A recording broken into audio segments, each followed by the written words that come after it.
many people have an Alan Parsons Project t-shirt? Hello everybody, welcome to the Wonky Angle, where I talk about electronic music, both new and old.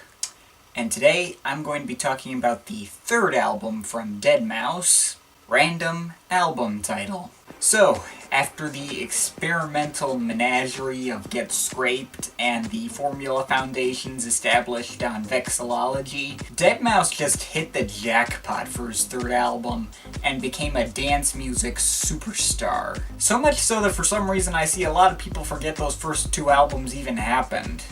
I guess I can understand why people forgot Vexillology, but I don't know. But still, this is the album that got him noticed in the EDM world. And this album has become nothing less than iconic.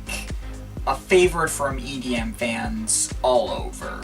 Now, I wouldn't exactly call it like one of the best electronic albums ever created, but I do think it is very good. Now, it's albums like this one that have led to a personal philosophy of mine, in that on an EDM album, if the option is available, always go for the continuous mix. I think if these songs were separated and left as individuals, the album would not be as strong. And I feel the same way about most of Deadmau5's other albums. Here this is mostly because all the songs on the album have the same tempo, and therefore are quite easy to mix into each other. All of these songs follow more or less the same formula, with 4-on-the-floor techno beats, bright, colorful, minimalistic, and repetitive synth melodies, and of course, a lot of reverb. All the reverb on the synth melodies gives this album an oddly isolated feel, like it came out of the same universe as Selected Ambient Works 8592. Like Vexillology, the album is very minimalistic, and doesn't have a lot of different things to talk about. But unlike that album, the melodies on this album are fantastic. I like every single song on here. The great melodies and the isolated atmosphere, for me, prevent this album from ever getting boring, where Vexillology got tedious way too quickly. That's not to say there's no variety, though. Like, the album actually starts out quite dark and percussive, with Sometimes Things Get Whatever, which kind of switches between a mostly plain techno beat with some computer-generating voices saying, "Sometimes things get complicated," and this brooding, slowly building, mysterious synth melody. He also had some stutter edits on the vocals near the end, and slips in this not very subtle poop joke.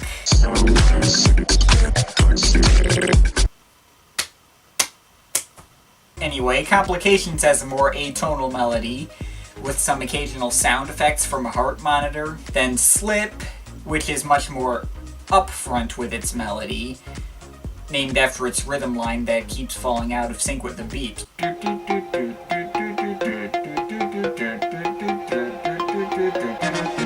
Some Kind of Blue is more minimalistic and abstract, while Brazil is super cheerful and bright. I especially love the chord progression on Brazil, it's very catchy. Then we have Alone With You, which doesn't stand out much among the track listing and isn't quite as happy as Brazil, but is still quite enjoyable. Then we have I Remember, the most popular track from the album. I do have something more interesting to say about this track, as it's co-produced by Cascade.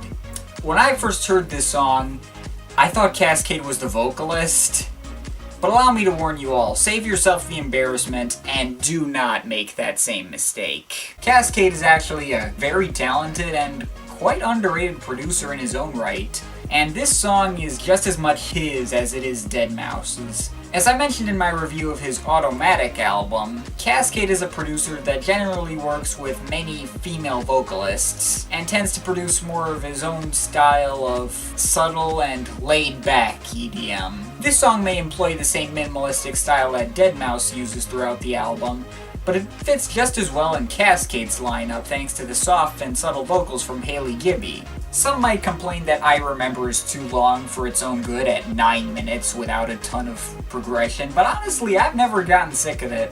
I feel like I could just listen to this song forever. Okay, no, I couldn't.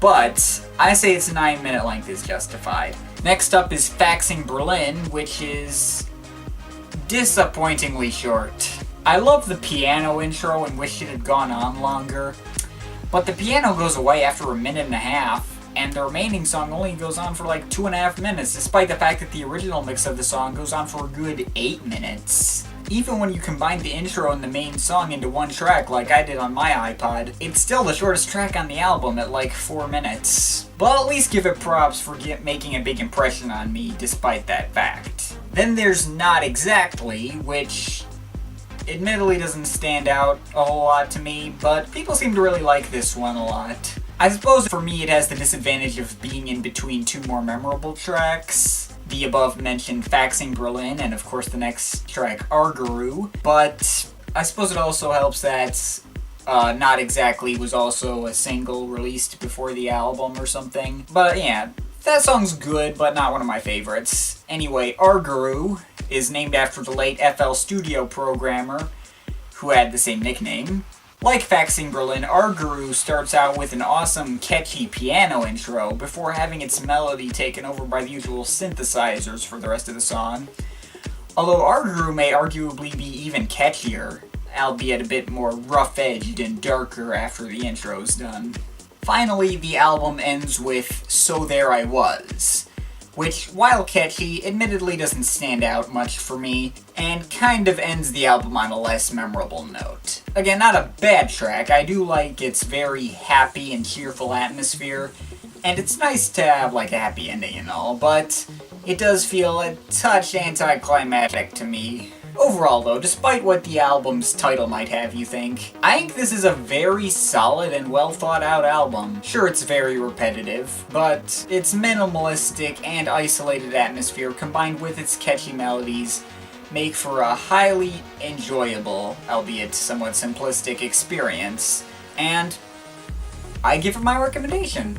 Just be sure to get the continuous mix. Overall, I'm feeling a 7.7 out of 10. Favorite tracks: Slip, Brazil, I Remember, Faxing Berlin, and Arguru.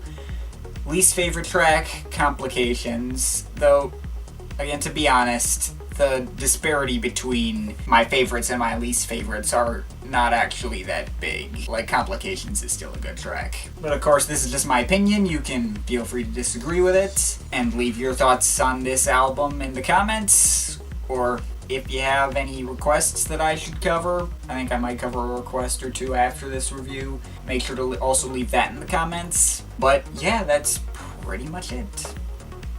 That's all for today. See you next time.